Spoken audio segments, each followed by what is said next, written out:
నమస్తే వర్మ. సరే, అమరావతిని మళ్ళీ మార్చారా?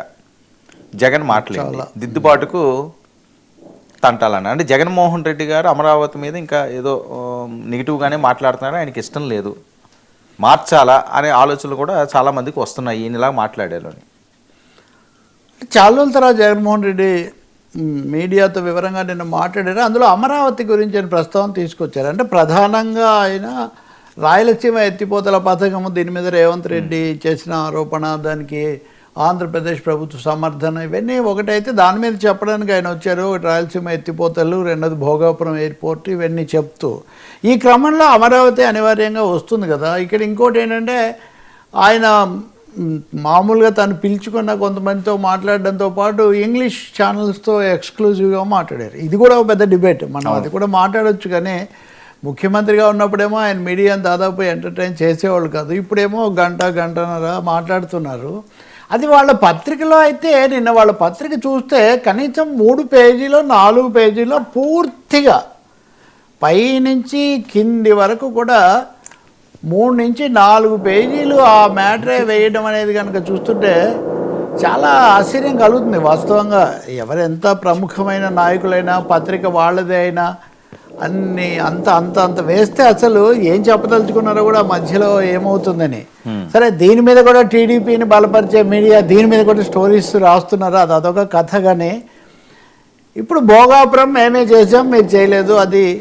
రెండవది ఎత్తిపోతలకు సంబంధించి మీరు తల వంచారు, మేము వంచలేదు, ఇవి రెండు చెప్పారు, బాగానే ఉంది. కానీ అమరావతి ప్రస్తావన అక్కడ వచ్చింది.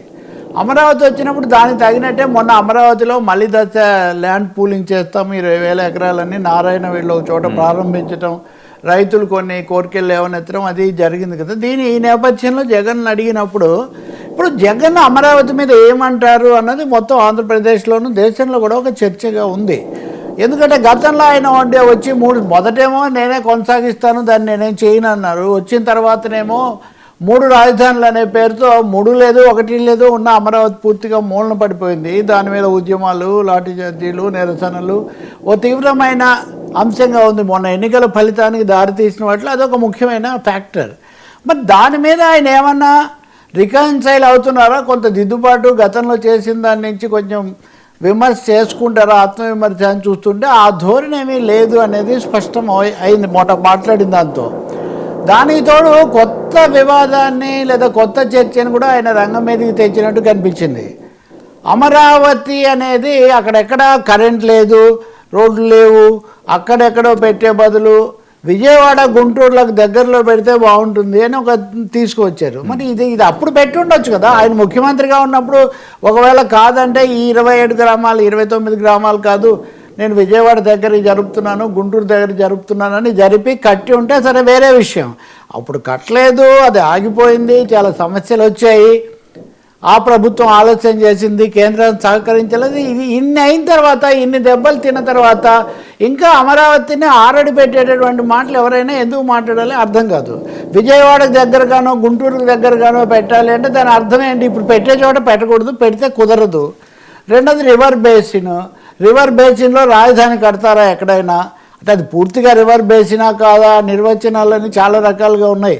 నేషనల్ గ్రీన్ ట్రిబ్యునల్ ఎన్జీటీ కూడా వెళ్ళారు, ఎన్జీటీ విచారణ కూడా చేసింది, ఇది అంతా జరిగింది. కాబట్టి ఏదో ఒక విధంగా ఇప్పుడు జరుగుతున్న దాన్ని వాస్తవికంగా ఇలా పూర్తి చేయండి అని చెప్పడం కాకుండా మళ్ళీ విజయవాడకు దగ్గరికి వెళ్ళాలి, గుంటూరుకు దగ్గరికి వెళ్ళాలి అనే చర్చ తేవడంతో అమరావతిని అక్కడే అలాగే నిర్మించడం అన్నదాన్ని మళ్ళీ ఒక ప్రశ్నార్థకంగా మార్చే ఒక ధోరణి జగన్మోహన్ రెడ్డిలో కనపడింది. ఇది ఎక్కువ మందికి నచ్చలేదు. తప్పకుండా ఇప్పుడు సమస్యలు ఉన్నాయి, వివాదాలు ఉన్నాయి, అది వేరే అంశం. కానీ మళ్ళీ ఇప్పటికీ ఒక 12 ఏళ్ళు అయిన తర్వాత కూడా మళ్ళీ దాన్ని ఇటు జరపాలా అటు జరపాలా, దీని దగ్గర దానికి దగ్గర మీరు చేస్తే అది వేరే విషయం. మీరు చేయలేదు కదా, మీరు 3 రాజధానులు అన్నారే కానీ విజయవాడకు దగ్గరగా కడతానని మీరు కట్టుండొచ్చు, ఎవరేం కాదనలేదు, ఏమీ జరగలేదు. ఆ బ్రిడ్జీలు కానీ లింకులు కానీ అవన్నీ. అందువల్ల ఇది అనాలోచితమైన చాలా హాస్యాస్పదమైనటువంటి అంశంగా మారింది ఈ వాదన. ఇంకా రెండోది ల్యాండ్ పూలింగ్ 2.0 కంటే ముందు ఇప్పుడున్న ల్యాండ్ ఏంటి? ఇప్పుడు 50,000 ఎకరాలు తీసుకున్నారు. ఒక్కొక్క ఎకరాను డెవలప్ చేయాలంటే 2 కోట్లు ఖర్చు అవుతుంది అంటున్నారు. ఇప్పుడు తీసుకున్న 50,000కు మీరు 2 కోట్ల చొప్పున 1,00,000 కోట్లు కావాలి. కొత్తగా మళ్ళీ దఫాలో మీరు తీసుకునే దానికి 2 లక్షల కోట్లు కావాలి, 1,00,000 కోట్లు కావాలి. అంటే అమరావతి పూర్తి చేయాలంటే 2 లక్షల కోట్లు కావాలి. ఆ డబ్బులు ఎక్కడ ఉన్నాయి? మీ దగ్గర లేవు కదా. కాబట్టి డబ్బులు లేనప్పుడు ఇక్కడ ఎలా కడతారని, అంటే ఆర్థికంగా కూడా ఇది కట్టడం అనేది వైబుల్ కాదు అని రెండవ మాట ఆయన చెప్తున్నారు. కాబట్టి ఇది తప్పకుండా నేను విజయవాడలోనే ఉన్నాను ఆ రోజు. దీని మీద మళ్ళీ కొంత దుమారము ఎందుకు, మళ్ళీ ఊరుకుంటే ఏదో అయిపోయింది, ప్రజలేదో మర్చిపోయి మళ్ళీ దారిలో పడాలి అని అనుకుంటున్నప్పుడు అక్కడ కట్టడం సాధ్యం కాదు, అక్కడ కట్టడం మంచిది కాదు, అది రివర్ బేసిన్, ఇవన్నీ లేవనెత్తడం అనేది ఎందుకు చేస్తున్నారు? ఇదేమీ సరైనటువంటిది కాదు అనే అభిప్రాయం చాలామందిలో వచ్చింది, ముఖ్యంగా రైతుల్లో. అయితే ల్యాండ్ పూలింగ్ మళ్ళీ చేయాలి, 30,000 ఎకరాలు తీసుకోవాలని నేను కూడా ఏమన్నా. ఇప్పుడు ముందు మొదటి దఫా సంగతి తేల్చకుండా రెండో దఫా తేల్చకుండా మూడో దఫా అలా మీరు భూములు తీసుకుంటూ పోతూ ఉంటే రైతులు అనేక సమస్యలు ఉన్నాయి. మనం చాలాసార్లు చర్చించాం. వాళ్ళు కౌలు గురించి కానీ ఇంకో దాని గురించి కానీ, అలాగే రిటర్నబుల్ ప్లాట్స్ అనండి, లేకపోతే అలాట్మెంట్స్ అనండి, రోడ్డు సూళలు అనండి, గ్రామ కంఠాలు అనండి, లంక భూములు అనండి, అజైన్డ్ భూములు అనండి, ఈ సమస్యలన్నీ ఉన్నాయి. వాటిని పరిష్కరించకుండా మళ్ళీ దఫాకి ఎందుకు తొందరపడుతున్నారు? కానీ జగన్కి వచ్చిన సమస్య అంటే ఈ అంశం మీద మాట్లాడితే మీరేం చేయలేదు కదా అని వస్తుంది. కాబట్టి ఆయన మొదటికే ఇక్కడ కాకుండా ఇంకో చోట కట్టాలి, ఇంత డబ్బులు లేవు అనే వాదనే ఆయన ప్రధానంగా తీసుకొని వచ్చారు. వెంటనే చంద్రబాబు నాయుడు సమాధానం, చాలామంది మంత్రులు మీది అరాచకం, మీరు మొత్తం దాన్ని సర్వనాశనం చేశారు, ఇప్పుడు కూడా మీరు దాని మీద విషం కాకుతున్నారు, ఇలాంటి హెడ్డింగ్లన్నీ పెట్టేశారు. విషం కాకడం అనండి, వివాదం చేయడం అనండి, పరిష్కారం దిశగా అలా కాదు, ఇలా చేయండి అని జగన్ చెప్తే బాగానే ఉండదు. అలాగే మా ప్రభుత్వం ఉన్నప్పుడు కూడా మేము ఒక విధంగా పలానా పొరపాటు జరిగింది, ఇలా చేసి ఉంటే బాగుండేది, లేకపోతే ఆ రైతుల మీద నాకేం వ్యతిరేకత లేదు, పాజిటివ్ టోన్ జగన్ నుంచి వస్తే రాజధాని మీద అది వైఎస్ఆర్ పార్టీకే కాదు రాష్ట్రానికి కూడా చాలా మంచిది, రాష్ట్రానికి ఒక ఏర్పడుతుంది. ఎందుకంటే మళ్ళీ దఫా ల్యాండ్ పూలింగ్కు నారాయణ మొన్న ప్రారంభం చేసినప్పుడు అక్కడ కొంతమంది రైతులు అడిగారు, చట్టబద్ధత లేదు, మళ్ళీ కొత్త ప్రభుత్వం వస్తే మళ్ళీ దీన్ని మారిస్తే మా పరిస్థితి ఏంటి, గతంలో దానికి ఇప్పటికి కూడా శరణ్యం లేదు కదా అన్న పద్ధతిలో వాళ్ళు ప్రశ్నించారు. ఆ ప్రశ్న వాళ్ళల్లో ఉన్నప్పుడు నేను వచ్చినా మీకేమి ఇబ్బంది కలగదు అని హామీ ఇచ్చే బదులు మళ్ళీ అక్కడ కట్టాలి ఇక్కడ కట్టాలి అంటాం, ఇది ఒక సమస్య. జగన్ అర్థం చేసుకోవాల్సిన ఇంకో సమస్య, జగనే కాదు ఇంకా చాలామంది. నేను వెళ్తూ ఉంటే నాకు ఫోన్ చేశాడు ఒక ఆయన, వైసీపీకి సంబంధించిన ఆయనే, కాస్త మాట్లాడుతూ ఉంటారు కూడా. ఏమన్నారు, భూములు ఇవ్వడానికి రైతులు ఇచ్చిన భూములకు సంబంధించి వివాదాలు సమస్యలు ఉన్నాయి, అది నిజమే. కానీ ఇప్పుడు భూములు ఇద్దామనే సెక్షన్ కూడా చాలా పెద్ద సెక్షన్ ఉంది. ఎందుకంటే వ్యవసాయం అనేది ఘోరంగా దెబ్బతినిపోయింది, దేశంలో దెబ్బతింది, రాష్ట్రంలో దెబ్బతింది. మరీ ముఖ్యంగా 29-30 గ్రామాల్లో దాదాపు జీవితం తగ్గిపోయి అంతా ఒక విధంగా ప్రతిష్టంభనలో పడిపోయిన తర్వాత అక్కడ సేద్యం చేసుకునే పరిస్థితి లేదు. మెట్ట భూముల్లో అసలు వ్యవసాయం లేదు. కాబట్టి మెట్ట భూముల రైతులు ఇంకా మేము చేసినా కానీ మాకు 30-40 వేల కంటే ఎక్కువ రావట్లేదు, అటువంటిప్పుడు ప్రభుత్వానికి ఇచ్చేస్తే ప్రభుత్వం ఏదో మాకు ఒక 50,000 కౌలు ఇస్తే అది మంచిదే కదా అని ఒక ఆలోచనలో ఉన్నారు. ఏదో అమరావతి పూర్తి అయిపోయి కోట్లు వస్తాయని కాదు, దీన్ని ఎక్కడ మోస్తాం, కౌలుకు కూడా ఎవరు తీసుకోవట్లేదు. కౌలుకు కూడా తీసుకొని ఈ భూములు ప్రభుత్వానికి ఇద్దాము అని కొంతమంది వారుగా వచ్చి ఇస్తున్న పరిస్థితి కూడా ఉంది. 60,000 కౌలు చేయమని మటుకు వాళ్ళు ఒక కోరిక పెట్టారు. అలాగే అనాథ పిల్లలకు కూడా కౌలు సహాయం చేస్తాం ఇట్లాంటివి చంద్రబాబు చెప్పారు. కాబట్టి క్షేత్రస్థాయిలో వ్యవసాయానికి సంబంధించి వచ్చిన ఈ పరిస్థితి ఆ సిఆర్డీఏ గ్రామాల్లో ఇంకేమాత్రం పాత పరిస్థితుల్లో బతకలేని ఒక అంశం కూడా వైసీపీ మరీ ముఖ్యంగా జగన్మోహన్ రెడ్డి పరిగణనలోకి తీసుకుంటున్నట్టుగా లేరు. ఇంకా ఆలస్యం కావటం అనండి, లేకపోతే పెద్ద పెద్ద ప్రణాళికలు వేయడం అనండి, ఇవన్నీ ఎందుకు, తొందరగా ఏదో చిన్నదో పెద్దదో కట్టి పెట్టండి అని రైతులు చంద్రబాబును కూడా అడుగుతున్నారు, అందులో ఏమీ సందేహం లేదు. సో ఈ సందిగ్ధతల మధ్య జగన్ మాట్లాడింది అనవసరంగా నెగిటివ్ మెసేజ్ వెళ్తూ ఉంది.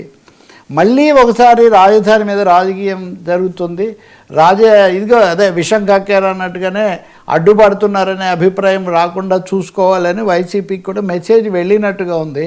అందుకని నేను ఇందాక వస్తుంటే సజ్జల రామకృష్ణారెడ్డి మీడియాతో మాట్లాడుతున్నారు, జగన్ ఎప్పుడు అమరావతికి వ్యతిరేకం కాదు, జగన్ ఏ రోజు కూడా అమరావతిని 3 రాజధానుల్లో కూడా అమరావతికి తగిన స్థానం ఇచ్చారే కానీ దాన్ని అక్కడి నుంచి ఏమీ ఇబ్బంది పెట్టాలనుకోలేదు. కానీ మీరు డబ్బులు ఇవ్వలేదు, మీరు ఆలస్యం చేశారు, ఇలాంటి అంశాలు ఆయన లేవనెత్తున్నారు. అంటే జరిగిన పొరపాటు జగన్ గుర్తించినట్టే కనిపిస్తుంది. కానీ నిజంగా ఇప్పుడైనా వాస్తవికంగా వాళ్ళు ఆత్మవిమర్శ చేసుకోవాలి. రెండోది ఇద్దరు కూడా కలిసి రాజధాని కోసం అన్ని పార్టీలను కలుపుకొని కేంద్రం దగ్గరికి వెళ్ళి చట్టబద్ధత కల్పించండి. రెండోది నిధులు ఇవ్వండి. డబ్బులు ఇవ్వకుండా ప్రపంచ బ్యాంకుకి వెళ్తే ప్రపంచ బ్యాంక్ కూడా ప్రతిదానికి సర్టిఫికేట్ అడుగుతాడు. ప్రతిదానికి వాడి దగ్గర సర్టిఫికేట్ ఇచ్చి వాడితో శాంక్షన్ చేయించుకొని డబ్బులు వచ్చేసరికి ఎప్పుడు ఆ డబ్బులు ఈ పరిస్థితి అవుతుంది. కాబట్టి ఆంధ్రప్రదేశ్లో ఉన్న రాజకీయ పక్షాలు ప్రజలు కూడా రాజధానిని కేంద్రం నుంచి సాధించుకోవడానికి అలాగే పోలవరం లాంటి ముఖ్యమైన వాటికి ఒక పట్టు పట్టాల్సిన అవసరం ఉంది. ఎవరి పార్టీలు ఏంటి, ఎవరు ముఖ్యమంత్రి, ఎవరు కాదు ఆ సమయంలో అనే సమస్య కంటే మరి ఆ మాత్రం అటువంటి వాతావరణం వస్తుందా లేదా మనం చూడాలి. మీరు గమనించండి వర్మ, తెలంగాణ ముఖ్యమంత్రి రేవంత్ రెడ్డి నిన్న నదీ జలాలు ఇవన్నీ మాట్లాడుతూ అమరావతి అభివృద్ధి కావాలని కోరుకుంటున్నాను, అమరావతి అభివృద్ధికి మేము కూడా సహకరిస్తామని ఒక మాట చెప్తున్నారు. నేను అన్నిట్లో అదే. అంతమంది కేసీఆర్ కూడా శంకుస్థాపనకు వెళ్ళినప్పుడు ఆయనే డబ్బులు ఇవ్వాలనుకున్నాడు, కానీ కేంద్రమే ఇవ్వనప్పుడు నేను ఇస్తే మర్యాదగా ఉండదని ఆయన కొంచెం ఒక అడుగు వెనక్కి వేశారని. కాబట్టి అమరావతి పట్ల అందరిలో సద్భావనే ఉంది, పూర్తి కావాలని. చంద్రబాబు కూడా ఒక వాస్తవిక దృక్పథంతో చేస్తే బాగుంటుంది. ఇప్పుడు స్పోర్ట్స్ సిటీ, అసలు సిటీయే ముందు ఠికానా లేదు, దాన్ని పూర్తి చేసిన తర్వాత స్పోర్ట్స్ సిటీ కడతారా, ఇంకో గేమ్ సిటీ కడతారా, అవన్నీ తర్వాత. కాబట్టి ఇటు ప్రభుత్వ వైఖరిలో కూడా కొంచెం వాస్తవికత, రియలిజం రావాల్సిన అవసరం ఉంది.